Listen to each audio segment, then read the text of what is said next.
বসন্ত উৎসবের আয়োজন করা হয়েছে। আমার হৃদয়ের অন্তরস্থল থেকে অর্গানাইজিং কমিটিকে অনেক অনেক ধন্যবাদ, কৃতজ্ঞতা জ্ঞাপন করছি যে বসন্ত উৎসবের মতো একটা ইভেন্ট যেটা সুরেন্দ্রনাথ কলেজ কোনোদিন করেনি, সেই ইভেন্টটা আপনারা তাদেরকে উপহার দিয়েছেন, তার জন্য আপনাদেরকে অনেক অনেক ধন্যবাদ।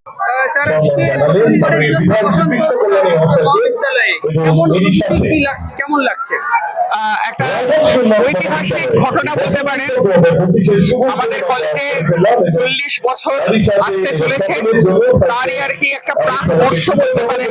1986-তে কলেজ প্রতিষ্ঠা হয়। তো আমরা তো অনেকটাই এগিয়েছি। একটা দীর্ঘ সময় ধরে কলেজের উন্নতি যেখানেতে স্তব্ধ ছিল, সেখানে আমরা অনেকটাই এগিয়েছি। তো ছাত্রছাত্রীদের মধ্যে একটা উন্মাদনা ছিল এই অনুষ্ঠানটা নিয়ে। তো সেটাই আমি বললাম যে খুব অল্প পরিসরের মধ্যে আমরা যদি এটাকে আয়োজন করতে পারি, আমরা সময়ও পাই খুব একটা বেশি। আমাদের প্রচন্ড ভাবে সহায়তা করেছেন মাননীয় প্রশাসক আমাদের কলেজে, মহকুমা শাসক শ্রী কিংসুক মাইতি, এবং অবশ্যই বলতে হবে রায়গঞ্জের বিধায়ক কৃষ্ণ কুমার কল্যাণী, এবং তাদের সহৃদয় বলতে পারেন যে একটা সাড়া না পেলে, তাদের একটা সাহায্য না পেলে আমরা হয়তো এটা আয়োজন করতে পারতাম না।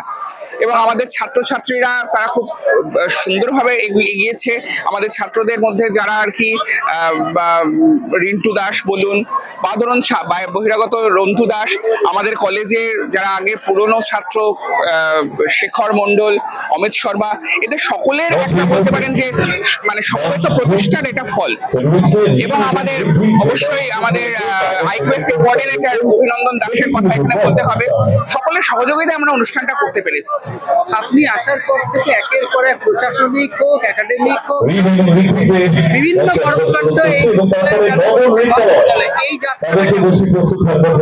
দেখুন, এই যাত্রাটা মানে হচ্ছে, এটা তো মোটামুটি একটা সকলের কাছে জানা ছিল যে আমি খুব কাজ ভালোবাসি, কাজ করতে খুব পছন্দ করি, এবং কাজ করাটা হচ্ছে আমাকে অনেকে ওয়ার্ক অ্যালকোহলিক বলেন।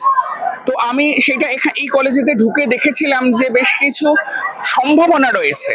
তো তাদেরকে উদ্দীপ্ত করে কাজের দিকে এগিয়ে নিয়ে যাওয়া। আর দেখুন, ছোটখাটো নানান রকম এর সঙ্গে ওর বিবাদ, এগুলো তো সব জায়গায়, কোন জায়গায় না থাকে। কাজটাই সকলের বড়, সেটাই থেকে যায়। ছাত্রছাত্রীদের জন্য আমি কি রেখে যেতে পারলাম, কি করে যেতে পারলাম, এটাই আমরা চেষ্টা করছি সকলকে মিলে আগ্রহ তৈরি।